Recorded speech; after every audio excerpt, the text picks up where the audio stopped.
সরকারিভাবে এই সন্ত্রাসীদেরকে অবৈধ ঘোষণা করতে হবে।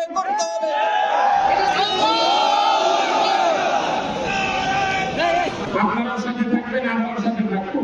আইন শৃঙ্খলার যাতে অবনতি না ঘটে, আমাদের নৈতিক দাবির বাস্তবায়নের জন্য সারা জামালপুরের সমস্ত মসজিদে যেভাবে মারধর করা হয়েছে, আহত করা হয়েছে, যারা দোষণ ছিল জামাল নেতৃত্বের কর্মকাণ্ড মাটি থেকে আমরা নস্যাৎ করে দেবো এই আশাবাদ আমরা ব্যক্ত করে যাদেরকে আহত করেছে সরকারি ব্যবস্থাপনায় তাদের চিকিৎসা করতে হবে। যত ক্ষয়ক্ষতি করেছে আমাদের বাহিনীদেরকে